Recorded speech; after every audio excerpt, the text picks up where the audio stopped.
My name is Joyce Lindsay, and I'm 29 years old. If you ask anyone who knows me, they'll say I'm predictable. I thrive on routine. My coffee is always black, my apartment always spotless, and my planner is filled out to the minute. Some people call it boring. I call it stable. Maybe that's why I never saw this coming. Or maybe I saw little flashes all along, but chose to look away, convincing myself structure meant safety. For the past 3 years, I'd been with Frank. He was 27, magnetic, the kind of man who could convince me to book a last-minute trip at 2 a.m., or try sushi at a hole-in-the-wall place I'd never step into alone. He thrived on chaos. I thrived on order. Somehow I thought that made us fit together like puzzle pieces, his wild edges softening my sharp lines. I loved him. I really truly believed I did. That Friday evening, he was rushing around the apartment, throwing clothes into a duffel bag, spritzing on cologne, and checking his phone every 30 seconds. He told me he was going on a weekend retreat with a few of his college buddies. A guy's recharge trip, he called it. I kissed him goodbye at the door, told him to have fun, and then collapsed on the couch with a sigh. Finally, a weekend of quiet. I thought nothing of it. It was around 8 p.m. when I went into the bedroom to grab my laptop charger.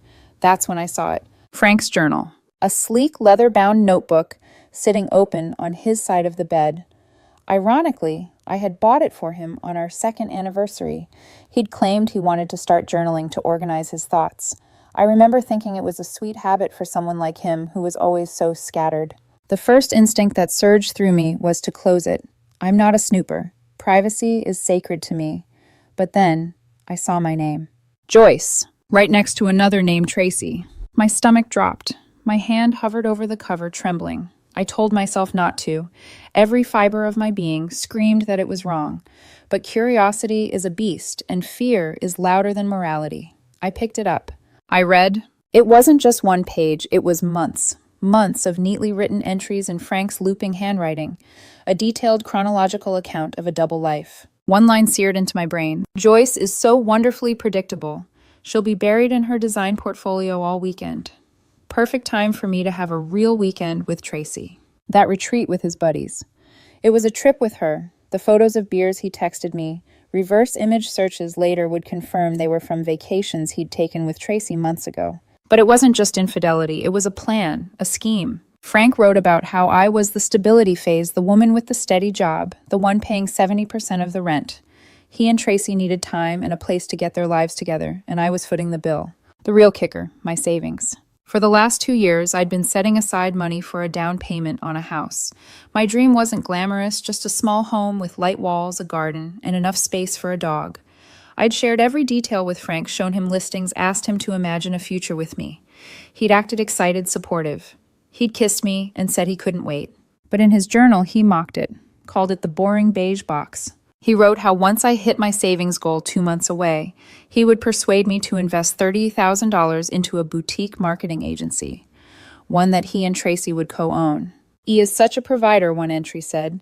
"She'll think she's building a future with me. Once the money is secured, Tracy and I can finally drop the dead weight." I froze. The words blurred on the page. The room felt suddenly colder, like the air itself had turned against me. There was more. Mockery of my mother, who has been unwell for years. Frank wrote that he played the doting boyfriend for sympathy points. Mockery of a framed star, Clinsey. I had given him the night sky on the date we met. He admitted he shoved it in the closet and laughed about it with Tracy. My heart didn't shatter. It calcified. A quiet, icy calm washed over me. I didn't scream. I didn't cry. I just moved. I pulled out my phone and began photographing every single page. High resolution, clear date stamps visible. I uploaded them to my cloud drive to a secure folder and then onto an encrypted USB stick I kept for work. This journal wasn't just betrayal, it was evidence.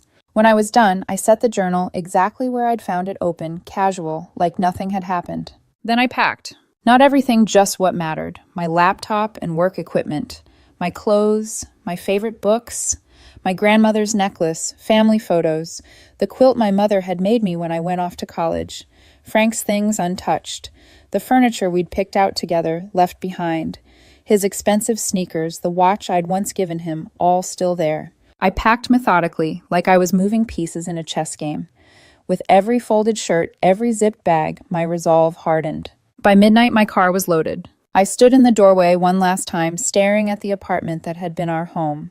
Now it looked like a hollow stage set, a pretty backdrop for a love story that had never been real. 2 hours later, I pulled into my parents' driveway. I didn't call ahead. I couldn't bear to. My father opened the door in his worn flannel robe.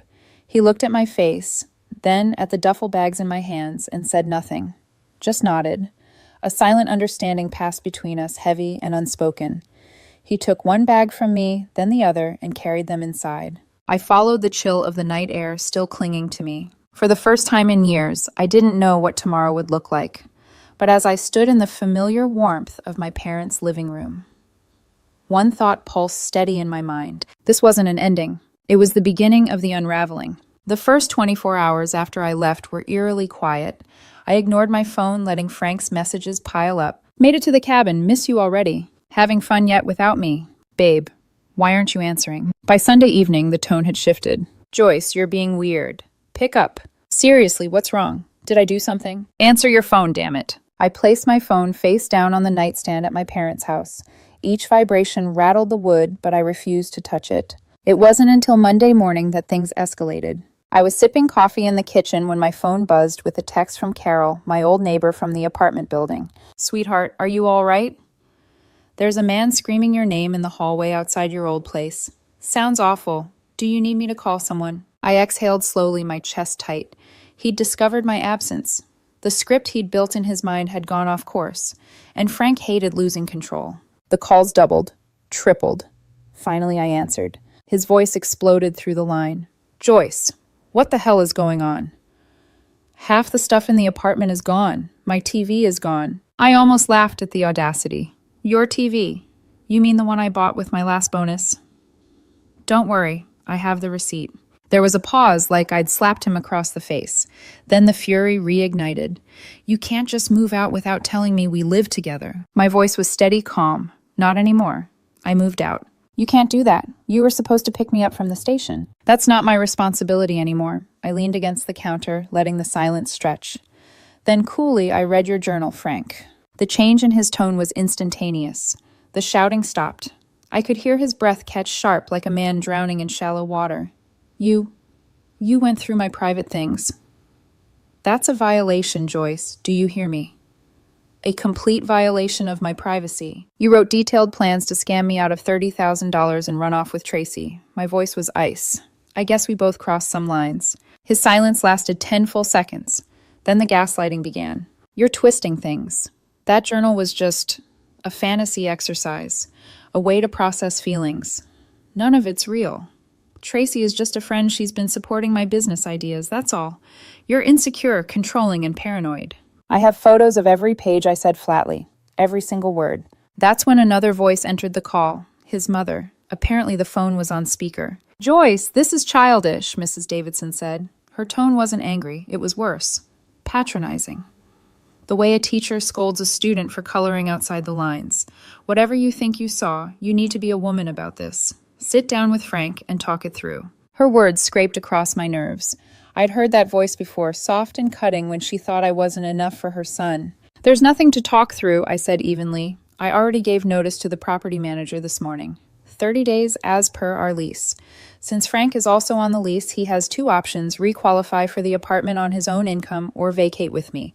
Either way, I'm done. Her sharp inhale on the other end was almost satisfying. Frank's voice cracked high and panicked. You can't do that. I can't afford this place on my own. That sounds like your problem, not mine. The silence on the line was delicious. Finally, he sputtered, What about my stuff? I let the pause linger before answering. Yesterday, while you were gone, I hired a moving company. They packed all of your belongings, clothes, furniture, everything, and placed them in a climate-controlled storage unit. Very nice one, actually. The shriek that tore out of him was half rage, half disbelief. You did what? You'll get the address and the key once you pay me back for the last 3 months of unpaid rent and utilities, plus the mover's fee and first month of storage. The total is $3,121.58. I'll text you an invoice. Once the funds hit my account, the key is yours. It was Mrs. Davidson's turn to sputter. You can't hold his things hostage like that. That's theft. No, I replied smoothly. It's collateral. I hung up. My hands trembled slightly as I set the phone down, but not from fear. From adrenaline. For the first time in 3 years, I wasn't reacting to Frank's chaos. I was dictating the terms. The smear campaign began the very next day. Frank posted vague messages on social media about escaping toxic control and reclaiming freedom. Tracy chimed in with supportive comments, hearts, and fire emojis. Their friends chimed in too, parroting their narrative. I stayed silent. It was harder than I'd imagined. Every part of me wanted to burn it all down, to post screenshots of his journal entries for the world to see, to expose him as the manipulative fraud he was. But I didn't. Instead, I poured myself another cup of coffee, stared at my phone, vibrating endlessly, and whispered, "Not yet. Not like this." Because this wasn't going to be a messy breakup. This was going to be an audit. The invoice I texted Frank that night was short, itemized, and professional. Rent, utilities, movers, storage unit, total $3, $121.50. I half expected him to pay just to be done with me, but Frank had never been one to face problems head on. He thrived on chaos, on deflecting responsibility until someone else caved. Sure enough, the next morning my phone buzzed, not with a payment confirmation, but with a string of furious texts. "You're insane. You can't charge me for movers I didn't hire." "Storage unit, you literally kidnapped my stuff." "This is illegal. I'm calling the police." I ignored them. By noon, the police call came, but not to me. The property manager phoned, sounding weary. "Joyce, just letting you know, Frank reported his belongings stolen. Officers came by, but once I showed them the lease agreement and proof you were still on it, they left. Civil matter, not criminal." I thanked him, my voice steady, though my chest was buzzing with adrenaline. That evening, Carol called again. "Sweetheart, you won't believe this. Frank and his mother were at the building today, yelling at the storage company staff like banshees. I heard her shout, 'You stole thousands of dollars worth of property.'" I smiled grimly. What did the manager say? Calm as a saint, Carol chuckled. "He told them the unit was in your name, the contract paid by you, and they'd need either your written permission or a court order. When his mother kept screaming, he threatened to call the police on them. They stormed out." I could practically see Frank's face turning crimson, his mother clutching her pearls in indignation. It didn't stop there. 2 days later, a letter arrived at my parents' house. Thick envelope, heavy with arrogance. A law firm's letterhead. It accused me of unlawful seizure of personal property, emotional distress, and coercion. The demand was simple: return Frank's belongings immediately and pay him $5,000 in damages or face court. I read it twice, then I laughed. The sound startled even me, because this was exactly what I'd been waiting for. The letter wasn't power, it was desperation. And in desperation, people make mistakes. That night, I sat at my desk with Frank's journal photos pulled up on my laptop. Months of detailed entries about his and Tracy's scheme glared back at me. My eyes kept snagging on one name that had appeared more than once, Alastair Finch. According to Frank's writing, Finch was their golden ticket, a semi-retired angel investor with deep pockets and an obsession with appearing philanthropic.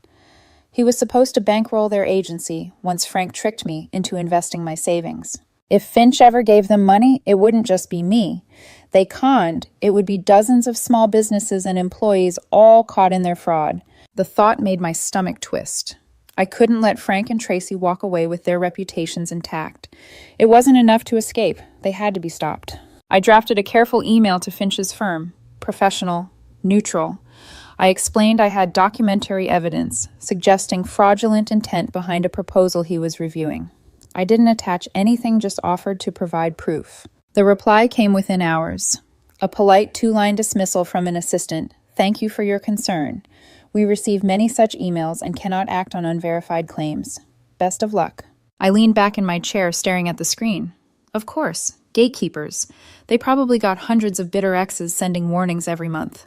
But unlike them, I had evidence. Real, dated, indisputable evidence. I needed a way to get past the walls. For the first time in days, I felt a spark of something sharp and electric in my chest. Not anger, not fear, but strategy. I pulled out the encrypted USB stick where I'd stored every photo of Frank's journal. I slipped it into a padded envelope and typed up a short letter. "Dear Mr. Finch, further to my recent email, I understand the uncorroborated nature of my claim may have led to its dismissal. However, given the financial and ethical implications, I feel compelled to provide the documentary evidence directly. The enclosed drive contains photographs of primary source documents outlining the fraudulent intent behind the business proposal presented to you by Frank Davidson and Tracy Clark. I trust your discretion in this sensitive matter. This will be the last you hear from me. Sincerely, Joyce Lindsay. I sealed it. Then, instead of mailing it to his office, I hired a private courier service, the kind that required signature upon delivery. And not just to his office, to his home. The address wasn't hard to find, hidden in plain sight on public property records. It cost me more than I wanted to spend, but it was worth it. As I handed the courier the envelope, my fingers tingled. It was risky, aggressive, but so was Frank's lawyer letter. He wanted a war. He was about to learn. I fight quietly, but I fight hard. Meanwhile, Frank and Tracy kept posting. So glad to be free of negativity. New beginnings with people who actually support me. Their captions reeked of desperation, like they were performing for an audience that wasn't clapping. Friends sent me screenshots. I didn't engage, didn't comment, didn't even flinch. Because I knew something Frank didn't. The package was already on its way to Mr. Finch's front door. And when it landed, the narrative wouldn't belong to Frank anymore. It would belong to the truth. The courier receipt arrived in my inbox 2 days later. A neat digital PDF. Alastair Finch's signature, clean and unmistakable, confirming delivery. I stared at it for a long time.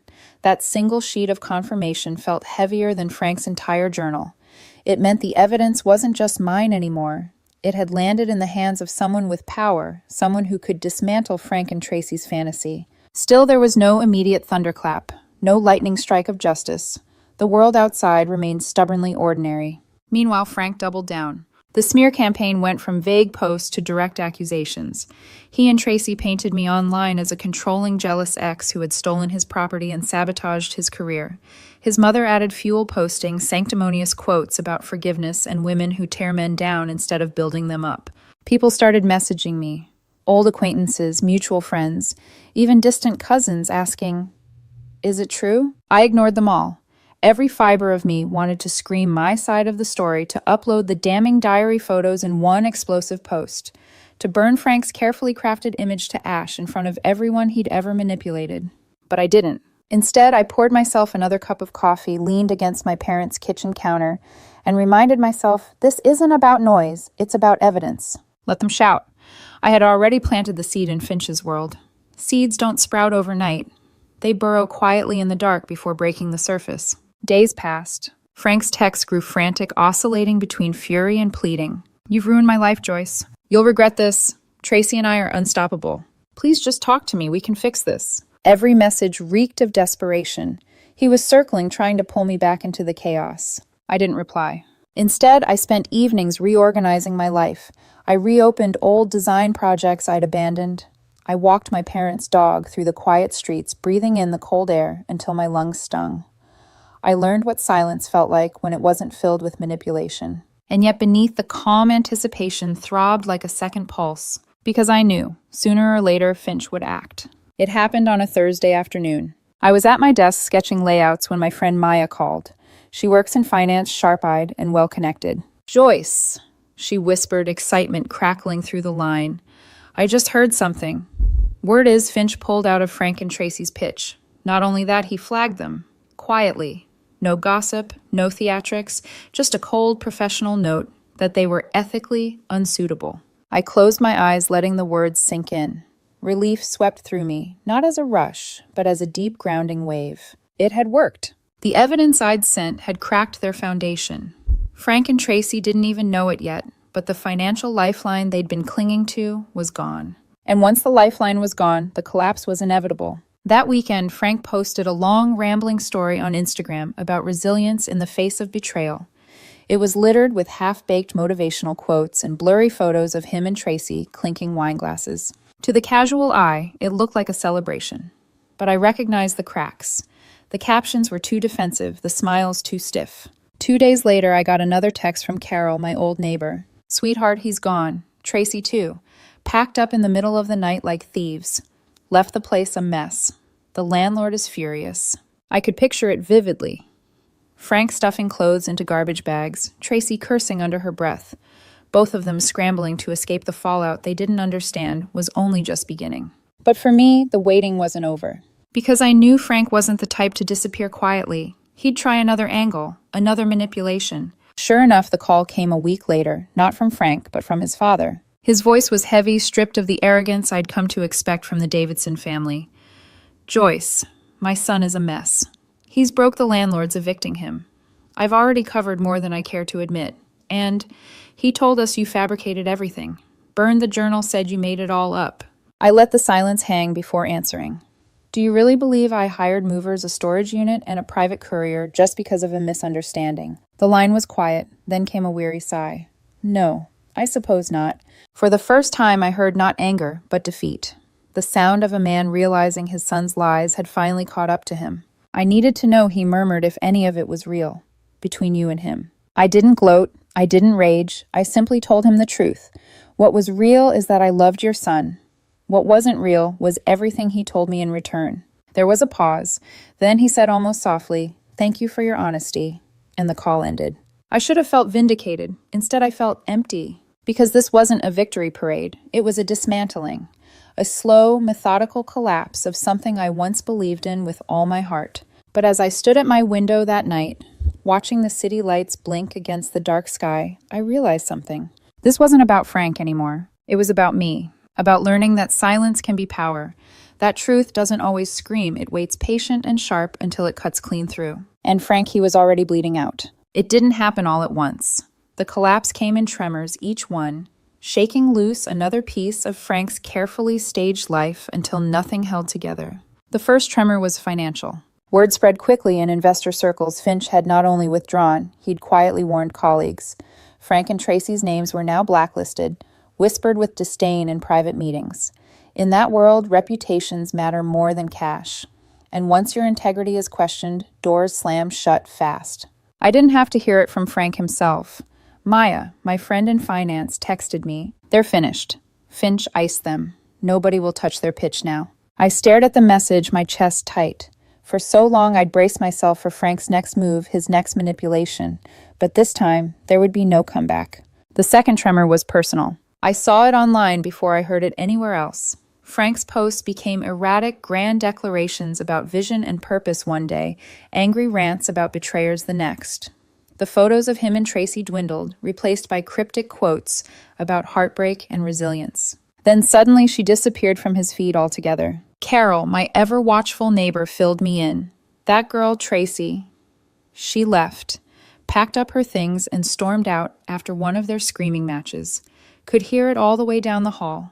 He begged, she cursed, and then the door slammed so hard the building shook. I pictured Frank alone in that hollow apartment, staring at the space she'd left behind. The man who once juggled me and Tracy with smug precision, now abandoned by both. The third tremor was the eviction. The landlord didn't bend despite Mrs. Davidson's furious visits. Rent was overdue, fees piling up, and without my income buffering him, Frank was drowning. The official notice was tacked to the apartment door for everyone to see.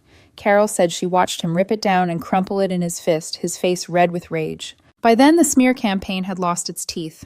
People stopped believing his stories. Some even messaged me privately, apologies, awkward acknowledgments that they'd jumped to his side too quickly. I didn't reply. Vindication didn't need an audience. And then, like the final crack of thunder in a long storm, the check arrived. 2 weeks after the eviction notice, a plain white envelope landed in my parents' mailbox. Inside was a cashier's check made out to me for $3,121.58, as the exact amount of Frank's debt. The return address, the Davidson family home. No note, no apology, just cold restitution. I held the check between my fingers, staring at the numbers until they blurred. This wasn't closure. This was transaction.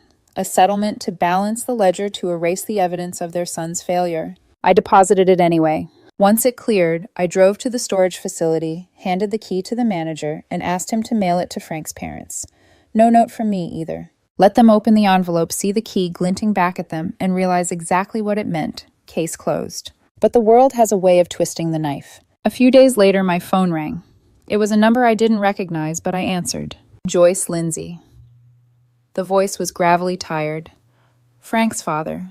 I braced myself for anger, for threats, for more manipulation. But what came was worse defeat. My daughter is moving back home, he said, then caught himself correcting. My son, Frank. He's moving back home. He's broke, angry, a shell of himself. Between his debts, the eviction, and the mess with Tracy, I've lost a considerable amount cleaning up after him. I stayed silent, gripping the phone until my knuckles whitened. Then he asked, voice low, I need to know, was any of it real? Between you and him? The question sliced through me, not because of what it implied, but because once upon a time, I'd asked myself the same thing. I closed my eyes, steadying my breath. What was real, I said, was that I loved him. What wasn't real was everything he told me in return. On the other end, a weary sigh, the sound of a man crushed under the weight of his child's ruin. He burned the journal, he admitted softly. Told us you fabricated it. But a woman doesn't hire movers, storage, and couriers over a misunderstanding. Thank you for being honest. The line went dead. I sat there, phone still pressed to my ear, staring at nothing. It was over. Not with fireworks, not with screaming, but with a sigh and a silence that felt infinite. Days later, I saw Frank once more. I was at a coffee shop downtown flipping through design sketches when movement outside the window caught my eye. Frank. He looked smaller somehow, his once bright energy drained into something gray and hollow. His shoulders slumped, his face, drawn eyes glued to his phone. The man who once filled rooms with noise now looked like background scenery. He passed by without seeing me, and for the first time I felt nothing. Not pity, not anger, just a strange emptiness, like acknowledging the ghost of someone who'd never really existed. Because the truth was, he hadn't. Not the Frank I thought I knew. Not the Frank I built a future around. That Frank was a fabrication, a performance. And the show had finally closed. The house of cards wasn't just down. It had been blown apart, each piece scattered to the wind, leaving behind nothing but dust. And for the first time in years, I wasn't standing in the ruins. I was standing on solid ground. The storm had passed, but storms always leave wreckage behind. Even with Frank gone from my life, pieces of him lingered like shards of glass embedded under the skin, painful reminders I couldn't just brush away. At night, I sometimes dreamed of him. Not the ruined version I'd glimpsed on the street, but the Frank I thought I loved, the man who laughed at my nervous habits, who brought me daisies after my mother's hospital stays, who whispered plans for the future under the covers. I would wake up disoriented, the echo of his voice still warm in my ears, and feel the crushing weight of betrayal all over again. It was like grieving a ghost. But grief is quieter than anger. It comes in waves soft but relentless. And slowly I learned to let them wash over me instead of fighting them. Frank didn't stop trying to claw his way back into my life. Emails, long rambling ones at 2 a.m., dripping with self-pity. I made mistakes, but we can fix this. You know me better than anyone. Tracy was nothing, just a distraction. I was scared. You're my real future. You've destroyed me. Is that what you wanted? Are you happy? I never replied. Each message went into a folder I titled simply Dead Weight. It wasn't about revenge anymore. It was about boundaries. A line he could no longer cross. Then there were the calls from his mother. She never apologized. Instead, her voice carried that same cutting sweetness like poisoned honey. Joyce, you've made your point. He's suffered enough. Don't you think it's time to be an adult and sit down with him? Relationships are complicated. You don't just throw them away. I let her talk, let her spill her excuses, her attempts at guilt.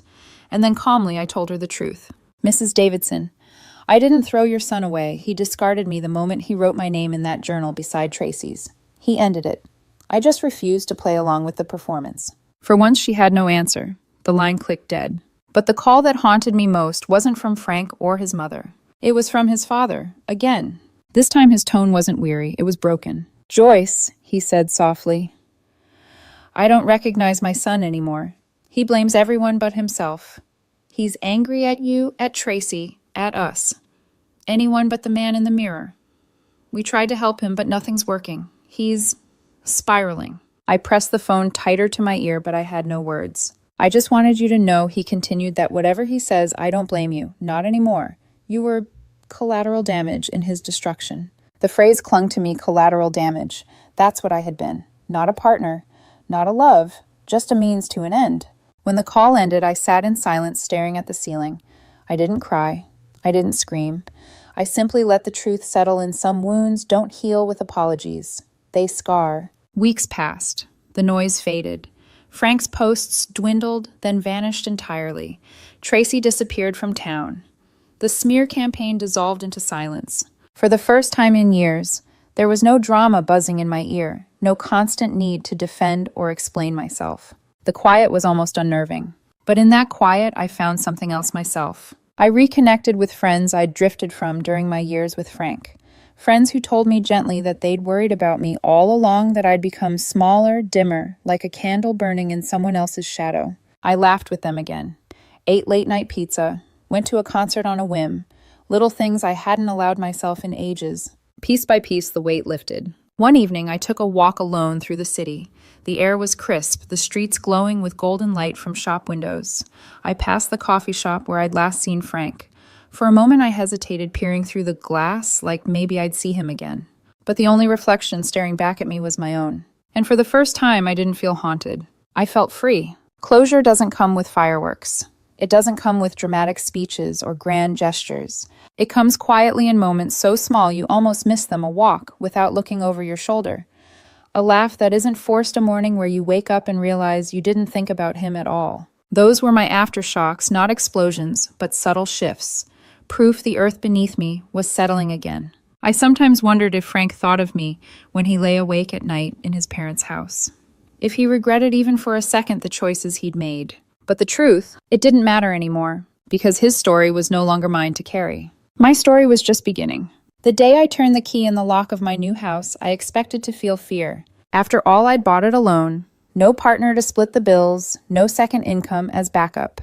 Just me, my savings, and a mortgage that carried my name and mine only. But as the front door swung open and the sunlight spilled across the hardwood floors, what I felt wasn't fear. It was peace. The house wasn't much to look at from the outside. Small, modest, beige siding with plain shutters, the very definition of ordinary. Frank once mocked it in his journal, called it a boring beige box.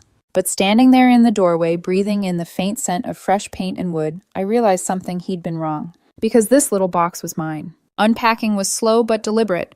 Every object I placed in those rooms carried weight. The bookshelf filled with dog-eared novels. The quilt my mother made me draped over the couch. The framed photographs of my friends and family no longer shoved into drawers. For the first time in years, my surroundings weren't curated for someone else's comfort. They reflected me, my tastes, my quirks, my history. Even the silences in the house felt different. They weren't suffocating. They were clean, open, waiting to be filled with whatever future I chose. One afternoon, while unpacking a box marked memories, I found it the framed star Clinzy I'd once given Frank. The night sky from the date we met. For a moment, I froze. The sight of it pulled at something deep, like touching an old bruise you thought had healed. My first instinct was to throw it away, to purge every trace of him from my life. But instead, I slid the back panel open, removed the print, and slipped it into the trash. Then I replaced it with something new, a clean sheet of paper with a simple quote printed in black ink. "The truth will set you free, but first it will break you." I hung it in the hallway right by the door. Now every time I came home, those words greeted me. Not as a warning, but as a reminder. Life didn't transform overnight. There were still bills to pay, still mornings where I woke up tangled in thoughts of what could have been. But slowly the rhythm of my days shifted. Work blossomed. My design portfolio, once dismissed by Frank as boring, landed me a promotion and a raise.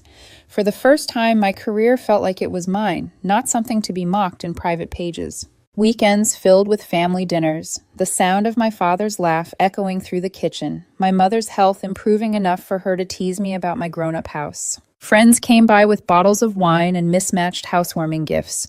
We sat on the floor, eating takeout, laughing until our sides hurt. I wasn't just surviving anymore. I was living. Sometimes I caught myself imagining the alternate version of my life, the one Frank had planned for me. I pictured myself pouring $30,000 into his doomed agency, standing by his side while he and Tracy played business partners and lovers behind my back. In that life, I would have been drained, humiliated, erased. But in this life, the one I chose for myself, I was whole. A month after moving in, I walked through the neighborhood at dusk. The air smelled faintly of cut grass and rain. Windows glowed with warm, light families gathering inside. For the first time in years, I didn't feel like an outsider peering in. I belonged. Not because of a relationship, not because of someone else's chaos, but because I'd rebuilt something on my own foundation. And foundations built on truth don't crumble. I never saw Frank again up close. Sometimes his name floated into conversations, whispered with pity. He's back at his parents' place. Things didn't work out with that girl. He's not the same. I didn't chase the details. His downfall wasn't mine to track anymore. All I knew was this: he no longer had power over me. The story of Frank Davidson ended the day I walked out of that apartment with only the essentials. Everything since then has been mine. On the night I finally finished unpacking, I curled up on the couch with a blanket and a cup of tea. The house was quiet, the kind of quiet that once made me uneasy. But now it felt like a heartbeat steady, alive, my own. I looked around at the walls, the books, the framed photographs, the quote in the hallway. And for the first time I whispered aloud, "I'm free. Not free because Frank lost. Not free because his lies collapsed. Free because I chose myself." And after 3 years, living in a beautifully constructed